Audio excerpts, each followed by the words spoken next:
News and Notes. Alrighty, our news and notes this week is sponsored by Shortboxed, the easiest and safest way to buy and sell graded comics. You can download the Shortboxed app on iOS and Android and use our code OBP15 at checkout for $15 off your first order. That is OBP15 at checkout. Aaron, can I tell you a story really quick? Just a quick Shortbox story. I was browsing Shortbox, as I often do. Aaron, you are also known for doing this as well. And they just added a new feature where it's pay for four. So you can actually pay, say you have a comic that you really want, but it's a little bit out of your price range. You can actually pay it in four installments via PayPal. Really cool idea. They just released it this week. I was a big fan of that idea because I'm like, I can finally afford some high dollar comics without breaking the bank. So I put an offer out on a comic. It was Marvel Superhero Presents Doctor Doom. I think it's issue 20, and it's one of the most iconic Doctor Doom covers of all time, 4.0 CGC. I put an offer out. It gets accepted, and oopsie daisy. And this is a lesson for everybody out there. This is not Shortbox fault. This is a basic human error on my part. Didn't read the fine print. That's right. Once they accepted the offer, it took all my money.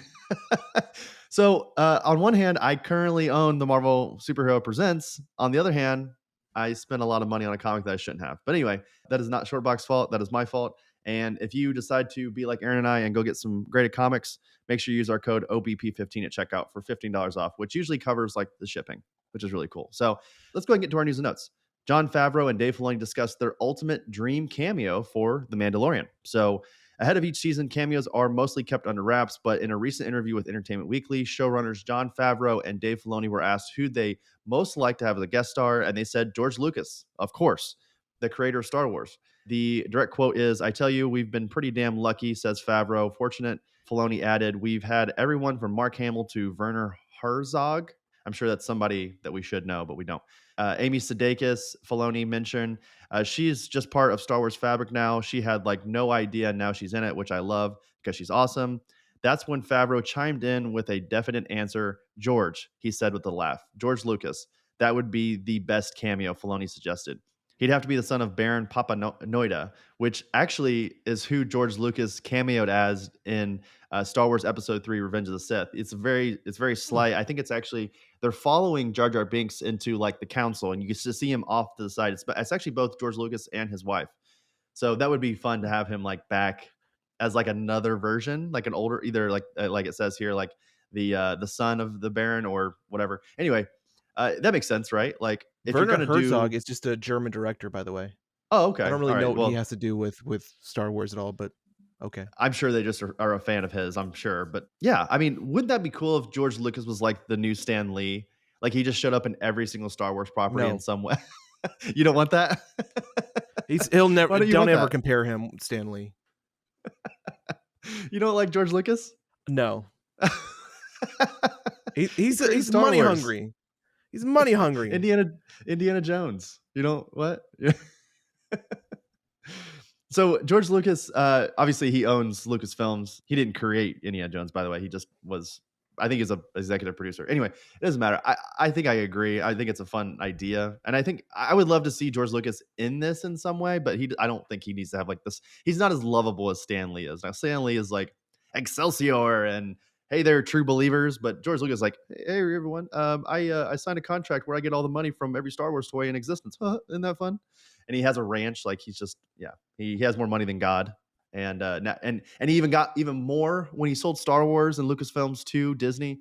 Man, that guy, generational wealth right there. Like I'm surprised he's not more rich than like Jeff Bezos, to be honest. But not really much there. I just thought that was interesting that Favreau and Filoni both said that they would love to have George Lucas as a dream cameo. So Aaron, why don't you take us into our next bit of news here? A little bit more interesting speculatory news here from Marvel.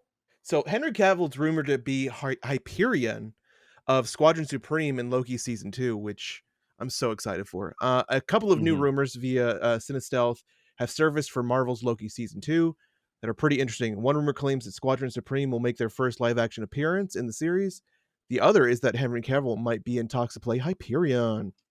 So you can think of Squadron Supreme as Marvel's pastiche of the Justice League, with the team comprised of Hyperion, Nighthawk, Dr. Spectrum, Arcana Jones, and Power Princess. Oh, also Blue Eagle and Wizard. So if you want to, I guess, kind of compare them to their DC counterparts, Hyperion's counterpart is Superman, Nighthawk is like Batman, Doctor Spectrum is Green Lantern, Arcana Jones is basically Zatanna, or vice versa. Power Princess is Wonder Hmm. Woman, and Blue Eagle, Hawkman, and Whizzer, which is a terrible name for a superhero that does not pee everywhere, the Flash. So as far as Cavill being Hyperion, it feels a little on the nose with his previous casting as Superman. Hyperion is essentially Marvel's version of Superman. Is one of the mightiest superhumans in the Marvel multiverse. Hyperion is also an Eternal, which interesting tie-in.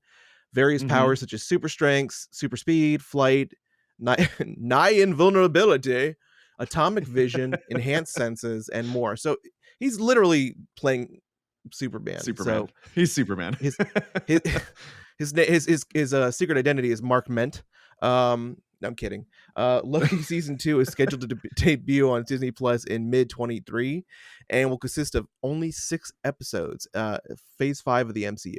Interesting. And I was going to say this earlier, but you look at it, you look at Power Princess specifically. All of these look very close to their counterpart, but Power Princess very specifically is Wonder Woman. Like you look at, I mean, I have a picture right here in the transcript, Aaron. You can see on the right that is Diana. That's literally Wonder Woman. Like they could not be any more on the nose with these comparisons. And you know, both Yeah, companies do this. This is not just Marvel copying the Justice League and vice versa. Like both companies are often. I mean, Deadpool is a direct ripoff from Slade Wilson, Deathstroke, excuse me. Like, don't let Rob Liefeld tell you anything different. He will tell you all day long that he created Deadpool as an original character. No, no, they are. He's they do that all the time. Wade Wilson. Slade Wilson, Yeah, come on, like and even like their costumes and like how Deadpool carries two swords and guns. Like it's so on the nose. Obviously, the characters have drifted apart in similarities since then, but originally Deadpool was just a villain who looked very similar to Deathstroke. Regardless, I think this is really fun. As you said here, Aaron, it is a little on the nose. I don't know if I necessarily want. I want Cavill in the Marvel universe somehow. I actually would love to see him as the what's his name? So there's a character, and why am I forgetting his name right now? But he has a so basically he is like the Superman of he's another Superman pastiche in the Marvel universe who has a dark version called the Void, and I'm forgetting his name right now. He's got a yellow costume. Someone's yelling at me right now. Why am I forgetting this? I will have to look it up at some point. But anyway, I would love to see Cavill as that. So, but yeah, I would love to see him in the universe in some aspect, but I don't know if Hyperion is the. I think that would be such a waste because I don't think the Squadron Supreme will be around for the long haul. I think this would be more so like a fun Easter egg during Loki. the Sentry. The Sentry, thank you. Yes, I don't know why I couldn't think of that. He's on the new Avengers team. Brian Michael Bendis had him on the team. He's also in the Thunderbolts. Like he's a really fun character because he's like a walking embodiment. I hope it's a respectful. I think it's a respectful metaphor for mental health. Like he's totally like he's this guy who wants to do good in the world, but he's often in his own way because he has this darker side of him that will just randomly show up and take over his body. So he also killed Carnage at one point, which was really interesting in the comics. But anyway, yeah. So I would love to see Henry Cavill. I've said this 100 times now. I would love to see Henry Cavill in the Marvel universe, just probably not as Hyperion. So let's go on to our last bit of news here. And this one's a little bit more of a lengthy piece of news, kind of a darker, more sad piece of news. But Warner Media has begun removing content off of HBO Max and started laying off creators as they continue to restructure their merger with Discovery. So HBO Max has removed 68 movies and TV series from its platform as of mid-August, including the popular teen drama Generation, the Sesame Street spinoff The Not Too Late Show with Elmo, Mrs. Fletcher, Vinyl, Aquaman, King of Atlantis, and The Witches, among many others. Most of what HBO is currently pulling from HBO Max is either reality TV or kids and family content. Now, of course, this is because a lot of what Discovery has to offer with the merger is reality television. It's a lot of Honey Boo Boos and HGTV. My wife is a beekeeper, and I'm a coffee. I have like a coffee shop, and our budget is $3 billion somehow. Like it's stuff like that. So this decision comes ahead of Warner Brothers Discovery plans to combine Discovery Plus with HBO Max into a new service that will begin streaming and launch mid 2023. An HBO Max spokesman said in a statement, as we work toward bringing our content catalogs under one platform, we'll be making some changes to the content offering available on both HBO Max and Discovery Plus. That will include the removal of some content from both platforms. That feels so cookie cutter and just like lifeless. You know what I mean? Like, sorry, creators that spent their, sorry, this is your dream. Sorry, we had to remove it. Yeah. And that's essentially, I want, Aaron, I kind of want you to talk about this next bit, because this is exactly why they're removing it. This is like, this next bit that we have here on the transcript is the sad reality of this merger. Like, there are people who are losing livelihood, losing their dream, their creative dream. We've already heard about Batgirl, which we will talk about here in just a moment, but that is a direct result of this merger. Yeah, so by removing these films and shows, especially the ones HBO Max created rather than licensed, executives can cut expenses immediately, not having to pay residuals to creators. And Warner Bros. Discovery has promised at least $3 billion to investors in synergy stemming from the merger of the Warner Media and Discovery, announced in May. So this all comes off the back of Warner Bros. Announcing at the beginning of August that the $90 million HBO Max exclusive Batgirl will not be released and will instead be a tax write-off. So this is a change of strategy, merger tax benefit for the company, which is complete bullshit. I'm just gonna say bullshit. I mean, I think that that's just an excuse because it was so terrible, but maybe not.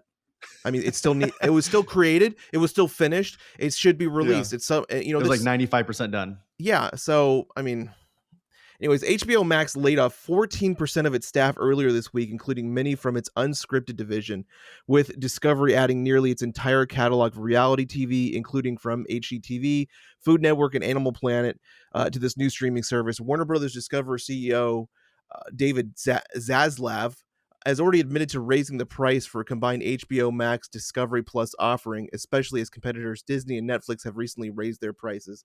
So this is just a fucking, pardon my language, this is just a fucking money grab, and it's a bullshit. It's going to probably be like, well, we can still release Batgirl if you want to pay $15 or $14.99 next summer.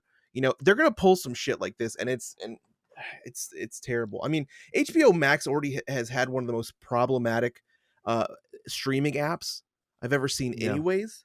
So that's unfortunate. I mean, maybe that's the one benefit it'll get fixed, because honestly, Discovery Plus is a great app. The problem is everything on it's just lame as I don't watch reality television, so everything's kind of friggin' lame. So whatever, man. Yeah, I mean, whatever, this HBO. sucks. Like, any way you want to cut it, it sucks. There were going to be heads were going to fall down the stairs in this scenario. Many, especially from the bottom. They're catering to a 1%. Certain creators, certain properties. Your Game of Thrones, your Harry Potters of the world. These are still going to be released, but of course, and actually, I was thinking about this yesterday. So we've got House of Dragon coming out, I think, tonight. So we're recording this on Sunday, August 21st. So House of Dragon actually premieres tonight. I was going to delete HBO Max. And I know it sucks because, Aaron, you actually use my HBO Max, but I was going to tell you eventually. But I was going to just delete it because but I want to watch House of Dragon. This sucks. They've got me in a certain aspect. Like, I really don't use HBO Max at all, really. Like, if anything, I watch a lot of Peacock. I watch a lot of Netflix, which actually I think I might even told you at one point. I almost deleted Netflix because there was there was a long period of time where I wasn't even logging into Netflix. So, man, this is not a good deal for the creators. This is a bad precedent. We're setting ourselves up for, if we don't vote with our wallets as far as HBO and Discovery goes with this, they'll continue to do this. Like, every time something like this happens, they'll just cut everything off at the waist and just start again. It really sucks. Some of these people count on their residuals, Right. and it's ridiculous. Yeah. It's ridiculous that you will scrap almost 80 shows and movies just so you don't have to. And that's the thing, is all these streaming services, because this happened to me the last few days. I've been trying to look for movies, and there's nowhere to watch them unless you buy them or rent them from like Amazon or whatever. Like, even Doom with Carl Urban and Dwayne Johnson. Rock, It's not a great movie. It's not a great movie, but I shouldn't have to rent or buy it for $4.99 to $15.99 or $14.99, whatever the price is. On you got to scroll over to more ways to watch, and then like nobody has it for free, but now you got like 3 different apps that you can sign up for a trial basis and watch. This is the sucky part about all of the streaming wars. We're in the middle of it, Aaron. We are in the heart of the streaming wars. Everyone is getting rid. So they're all separating their IPs into whatever banner they're under. They'll put on, say, a Doom on whatever. I don't even, is it Paramount or Universal? It's one of those two, right? I don't know. So they'll put it on their streaming service for a while, but then they feel like they have to create new, like, HBO Max specific, Netflix specific, Disney Plus specific content, license, like it says here, licensed content. That's the stuff that's getting precedence over, like, you remember at Netflix at one point there was not millions, there's hundreds of movies, and like original, like Cheers and Doctor Who and The Office were all on one platform, and it was awesome. I loved 2000 and 2012. Netflix was the best. I could literally watch everything I ever wanted to watch on Netflix. And now it's all separated. It's worse than cable. Like we're there. We're already there, guys. Like we've Yeah. lost the streaming wars. We either vote with our wallets or they're going to keep doing this bullshit, and it sucks. And it really sucks for. I feel for the creators here. Yeah. It sucks. There's only one group that loses in this situation, and it's the consumer. Absolutely. Yep. We're going to get there. I mean, we're already there, but we're going to fully get there within the next couple of years. Just watch. So that'll do it for our news and notes this week. Aaron, let's get into talk about Prey. I'm excited to talk about this with you. But before we get there, let's go ahead and take a short break, and we'll be right back.